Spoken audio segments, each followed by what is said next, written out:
आजकेर भिडियोटा बिकाल थेके शुरू करछि। तो बिकाल बेला छादे उठे प्रकृतिर हावा खेते और ये दूरे बड़ बड़ फ्लैटगुलो देखते कि भालो लागे ना। तो आज के बुधवार छिलो। तो हेलो फ्रेंड्स, केमन आछो तोमरा सबाई? आशा करछि निश्चयई सबाई खूब भालो आछो। सन्ध्येबेला माम्मार खाबार निये चले एसेछि और खावाते खावाते ओके पड़ाबो और आमादेरो देखो चा बिस्किट निये चले एसेछि। तो खाइए टाइए माम्माके पड़िए तारपर मुगेर डाल निये एसेछिलो। तो डालगुलो भाबलाम एकेबारे भेजे रेखे दिई, कारण सब समय डाल रान्ना करते गेले भाजते गेले देरी हय, ताई जन्य सब डाल एकसाथे आमि एरकम काठखोलाय नेड़े ठंडा करे आर कौटोय रेखे दिई। तो आमार डाल रान्ना करार समय अनेकई सुविधा हय। और एखन देखो फ्रिजेर बरफ बेर करछि। तो फ्रिजटा एत बरफे मोटा हये गेछिलो जे पाल्लाय देওয়া যাচ্ছিল না, কিছু রাখাই যাচ্ছিল না ডিপ ফ্রিজটা। তো আগেকারের ফ্রিজ তো এরকমই। তো এখনকারের ফ্রিজগুলো অনেক উন্নত হয়েছে আরো। তো এই সকালবেলা আমি ফ্রিজটা বন্ধ করেছি জানো, এখন সন্ধ্যেবেলা দেখো তাও বরফগুলো গলেনি। তো এই খন্তির পিছন দিয়ে দিয়ে করছি আস্তে আস্তে, ভয়ও লাগছে কারণ চুরি টুরি দিয়ে করতে গেলে মানে কোথায় চোটচাট হয়ে যাবে, তখন আমার ফ্রিজটাই খারাপ হয়ে যাবে। তাই জন্য একটু ওপর ওপর করছি, তারপর ভাবলাম ছেড়েই দিই, একেবারে পরের দিন সকালেই করব। আর এখানে সবজি বাজার নিয়ে চলে এসেছে, আর এখানে নিয়ে এসে দেখো কাঁঠাল দানা। তো কাঁঠাল দানা দিয়ে তরকারি খেতে কিন্তু খুব সুন্দর খেতে লাগে। আর মাম্মার মিষ্টি, আর এখানে সব সবজি আছে। আর রাতে রান্না হয়েছিল পরোটা আর ঘুগনি, কাবলি ছোলা দিয়ে ঘুগনি। আজকে বুধবার ছিল, তো রাতে পরোটা আর ঘুগনি রান্না হয়েছিল। তো সকালতেই বিকাল থেকে দেখো কাজ করতে করতে একেবারে রাত গড়িয়ে গেল। এবার তোমাদের সাথে দেখা হবে একেবারে পরের দিন সকালবেলা। তো সকালবেলা বলতে বলতেই চলে এলো গুড মর্নিং। তো তোমরা সবাই কেমন আছো? আশা করছি নিশ্চয়ই সবাই খুব ভালো আছো। তো সকালবেলা উঠে আমি আগে টুকিটাকি কাজ সেরে এখানে জামা কাপড়গুলো কেচে ধুয়ে মেলে দিচ্ছি, দিয়ে তারপর আমি রান্নাঘরে ঢুকবো। তো সকালবেলা এই কাঁচাটা বড় কাজ, আগে কাচাকুচিটা না করে নিলে কলের কাজটা না এত রোদ চলে আসে আর জলও চলে যায়, টাইম কলের যেহেতু জল, তাই জন্য যত তাড়াতাড়ি সম্ভব মানে সকালে আগে কাচাকুচিটা করে নিয়ে আজকে চাটাও তাড়াতাড়ি খাওয়া হয়ে গেছে। আর এই কাঁঠাল দানাগুলো দিয়ে কুমড়ো পটল আলুর একটা তরকারি করব। যেহেতু আজকে বৃহস্পতিবার নিরামিষ রান্না হবে, তাই জন্য ভাবলাম এটাই করি। তো কুমড়ো আলু পটলটা কেটে নিচ্ছি আমি এখানে। আর এই কাঁঠাল দানাগুলো কাটতে গিয়ে যা অবস্থা হয়েছে কি বলবো, সবে কালকেই নিয়ে এসছে। তো কাঁঠাল দানাগুলো না মানে এত স্লিপ খাচ্ছে হাতে ধরতে গিয়ে, মানে হাত কেটে যাওয়ার মতো অবস্থা। কত কষ্ট করে আস্তে আস্তে ধীরে ধীরে কাটছি, ভালো শুকনো হয়নি তো এখনও, পুরো হাত কেটে যাওয়ার মতো অবস্থা হচ্ছে, স্লিপ খেয়ে যাচ্ছে হাতে ধরলেই। তো অনেক ধীরে ধীরে কাটলাম কাঁঠাল দানাগুলো। তো কেটে অবশেষে আমি তরকারিটা বসালাম। তো এখানে দেখো কুমড়ো আলু সব কাটা, কাঁঠাল দানাও কাটা, আর এখানে মাম্মার ডালটা ধুয়ে রেখে দিয়েছি আর পটলটা ভেজে নিলাম। নিয়ে ভাবলাম একটু বড়িও ভেজে নিই। তো অল্পই তেল ছিল, ওতেই বড়িটা দিলাম, দেখো সব তেল শুকিয়ে গেল। তো বড়িতে অনেকটাই তেল টানে। তারপর আবার বড়িটা ভাজাও নামিয়ে রেখে আমি এখানে কুমড়ো আলুটা দিয়ে ভালো করে কষিয়ে জল ঢেলে তরকারিটা বসিয়ে দিলাম। তো আধা সিদ্ধ হয়ে গেলে তারপর বড়িটা পটলটা দেব। আর ভাবলাম ডাল করে নিই কুমড়ো আলু পটলের তরকারি, আর ভাতের মধ্যে একটু ওল ভাতে দিয়ে দিয়েছি। তো ওলটা এবারে প্রথম খাওয়া হবে। আর মাম্মার দেখো আমি ঢেঁড়স ভাতেও দিয়ে দিয়েছি। আর এখানে কারি পাতা আর শুকনো লঙ্কা দিয়ে ডালটাকে সাঁতলে দেব। তো কারি পাতা দিয়ে ডাল খেতে না খুব সুন্দর লাগে জানো তো, সেরকমভাবে খাওয়া হয় না, তো আজকে করলাম, বেশ ভালোই লাগে। আর কারি পাতার একটা আলাদাই একটা সেন্ট। তো আমার এখানে রান্নাও প্রায় হয়ে গেল।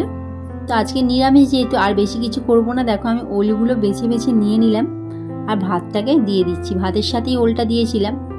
তো ওলটা একটু ভালো করে গ্লাস দিয়ে দিয়ে ঠাসতে হলো, হাত দিয়ে ঠাসা যাবে না কারণ গরম আর অনেকটা জিনিস। তো আমি এইভাবেই ঠাসি, একটা গ্লাসের পেছন দিয়ে দিয়ে ভালো করে পুরো মিহি করে ঠেসে নিই, কারণ এইভাবে ঠাসলে হাতেও লাগবে না আর সুবিধাও হয়। তো দেখো সবটা আমার ঠাসা হয়ে গেছে। আর এখানে তেল দিয়ে দিচ্ছি, আর লঙ্কা, শুকনো লঙ্কা ভেজেই রেখেছিলাম, আর এখানে সর্ষে বাটা রেখেছি দেখো। তো সর্ষে বাটা দিয়ে ওল ভাতেটা খেতে কিন্তু খুব ভালোই লাগে, সর্ষে বাটা আর লঙ্কা। এখানে কাঁচা লঙ্কাও দেওয়া যেতে পারে, তো আমি আবার শুকনো লঙ্কা দিয়েছি। তো যে কোনো লঙ্কাই দেওয়া যেতে পারে। আর তেলটা একটু বেশিই দিতে হবে, আমার তেলটা একটু কম হয়ে গেছিলো, খাওয়ার পরে বুঝলাম। তো তেল, লঙ্কা, সর্ষে বাটা, নুন দিয়ে ভালো করে মেখে নেব। তো এরকম আস্তে আস্তে এরকম করে করেই মাখবো। অনেকে কি করে এই চটকে চটকে মাখে, আমার সত্যি কথা ওই চটকানো মাখাটা মানে দেখলে আর খেতে ইচ্ছা করে না যেন, আর নিজেও ওরকম মাখতে ভালো লাগে না। তাই জন্য আমি এরকম হাত দিয়ে দিয়ে আস্তে আস্তেই মাখি। কোনো জিনিস ওই চটকে মেখে কাউকে দিতে গেলেই যেন কেমন একটা লাগে। তো যাই হোক, যেটার যা ইচ্ছা, যার যা ইচ্ছা। তো আমি এরকম আস্তে আস্তে ধীরে ধীরে মেখে নিলাম। দেখো টিফিনে দিয়ে দিয়েছি, আর এখানে ডাল তরকারি তো আমার রেডি হয়ে গেছে।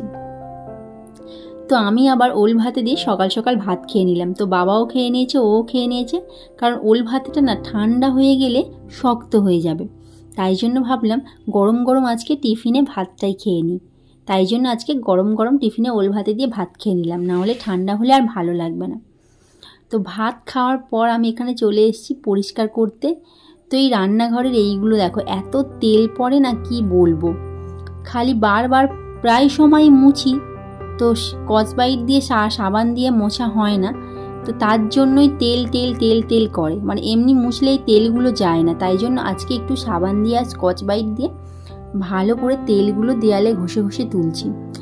আর ঘষে মানে সাবান দিয়ে ঘষার পর তারপর একটা শুকনো কাপড় দিয়ে ভালো করে মুছে নিচ্ছি। শুকনো মানে ভিজে কাপড় দিয়ে, কাপড়টা ভিজিয়ে আর ভালো করে আবার জলটা ঝরিয়ে নিয়ে ভালো করে মুছে পরিষ্কার করে নিচ্ছি। তো যেখানে সব সময় সারাক্ষণ দিনটা কাটাই, সেই জায়গাটা যেন পরিষ্কার না হলে ভালোই লাগে না, তাই না বলো? তো এই জায়গাটাই আমাকে বেশিক্ষণ কাটাতে হয়। এখন জীবনটা এমনই হয়ে গেছে, রান্নাঘরেই বেশিক্ষণ কাটাতে হয়। তাই জন্য যেখানে রান্না করি সেই জায়গাটা সবসময় পরিষ্কার রাখার চেষ্টা করি। কিন্তু কাজের জন্য অনেক সময় হয় না, কারণ সব কিছু একসাথে মানে একাকেই দেখতে হয়। রান্না বান্না, ছোট বাচ্চা, ওকেও তো খাওয়ানো, স্নান করানো, ওর কাজগুলোও করে দিতে হয়। মানে ওই যখন একটু বড় হয়ে যাবে তখন হয়তো একটু ফ্রি মানে সময় পাবো, কারণ এখন তো ওকে সব কিছুই করে দিতে হয়, তাই জন্য বেশিরভাগ সময়টা পাওয়া যায় না। তো দেখো ওখানে ভালো করে পরিষ্কার করে নিলাম, নিয়ে এইগুলো দেখলাম অনেক দিন ধরে ঝুল পড়েছে, আমার ঝুলটা ঝাড়াই হচ্ছিল না। তো আজকে ভাবলাম আর রেখে ফেলে রাখা যাবে না, আজকে ঝাড়তেই হবে। তো বলে আজকে ঝুলটা ঝেড়ে নিলাম। তো চারিদিকে ঝুলটা ঝেড়ে নিয়ে পরিষ্কার করে নিয়ে তারপর আমি বিছানাটা তুলতে এসেছিলাম। তো এই ঝুল ঝাড়াটা কিন্তু বৃহস্পতিবার আমি ঝুল ঝাড়িনি, এটা বুধবারেরই একটা ঝুল ঝাড়ার ভিডিও। তো আমি এটা বৃহস্পতিবার তোমাদেরকে মানে ভিডিওটা পোস্ট করলাম, কিন্তু বৃহস্পতিবার বলে ঝুল ঝাড়তে নেই, তাই জন্য আমার ওটা বুধবারেরই ঝুল ঝাড়ার ভিডিও।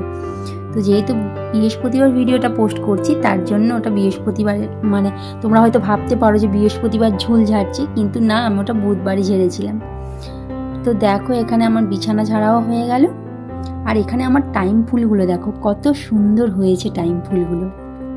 তো নিজের বসানো গাছে যখন ছোট ছোট ফুল ফোটে না, এত সুন্দর দেখতে লাগে কি বলবো, মানে সারাক্ষণ যেন ফুলগুলোর পেছনেই সময় দিই। কিন্তু এখন সেই সময়টাও নেই যে ফুলগুলোকে অনেকক্ষণ ধরে দেখবো। তো একটুখানি দেখে নিলাম, নিয়ে আর জল দিচ্ছি। তো এখানে দেখো অপরাজিতা গাছটা কত বড় হয়েছে, এবার ফুল ফোটার সময় হয়ে এসছে। তো এইবারে ফুল ফুটবে। তো একদিন একটা সাদা অপরাজিতা ফুটেছিল, সাদা নীল এখানে দুরকমই আমি বসিয়েছিলাম, দেখা যাক কি হয়। তো জল দিয়ে আমি এবার নিচের ঘরে চলে এসেছি। তো নিচের ঘরে বিছানার চাদরটা তুলে দিয়েছিলাম কাচবো বলে। তো এখানেও একটু পরিষ্কার করে অন্য একটা চাদর পেতে দেব। তো তাই জন্য সাইডগুলো একটু একটু ঝুলঝুল মতো পড়েছিল, তো ভালো করে ঝেড়ে একটু ঝাঁটা দিয়ে দিয়ে পরিষ্কার করে নিচ্ছি সব। তো আগে খুব গরমকালে এই ঘরটাই থাকা হতো, এখন যেহেতু সেরকম গরম নেই, তাই জন্য বেশি এই ঘরটাই থাকাই হয় না আর। তো জামা কাপড়ই ভর্তি হয়ে থাকে সারাক্ষণ, তো গোছানোও হয় না বেশিরভাগ। তাই জন্য আজকে ভাবলাম চাদরটা তুলেই দিই। তো চাদরটা অনেক দিন থেকে পাতা ছিল, তুলে দিয়ে একটা নতুন অন্য চাদর পেতে রাখি, কারণ বেশিরভাগ শোয়া হয় না কিছু না, তাই জন্য একটা পুরনো এমনি চাদর পেতে রাখলাম। তো চাদরটাও ভালো করে গুজে পেতে নিলাম। দেখো আমার বিছানার পাতা রেডি। তারপর আমি স্নান করে খাওয়া দাওয়া করে নেব, আর মাম্মাকেও স্নান করে খাওয়া দাওয়া করে দিয়েছি। হ্যালো ফ্রেন্ড, স্নান খাওয়া দাওয়া হয়ে গেছে। দেখো খেয়ে লেবুর রস খেতে গিয়ে বমি করে দিল হড়হড় করে, মানে সব খাবারটা বের করে দিল। এখন একটা কলা খাওয়াচ্ছি, তাই খাবে না কি বলবি বলে, এবার গালে আঙুল দিচ্ছ কেন?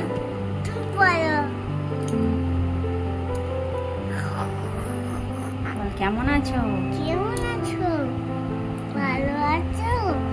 সবাই ভালো থাকো, সুস্থ থাকো, টাটা। টাটা দেখাও হাত দিয়ে। তো বন্ধুরা দেখলে সারাদিন কি কি করলাম। তো আজকে ভিডিওটা এখানেই শেষ করলাম, আর ভালো লাগলে একটা লাইক করে দিও।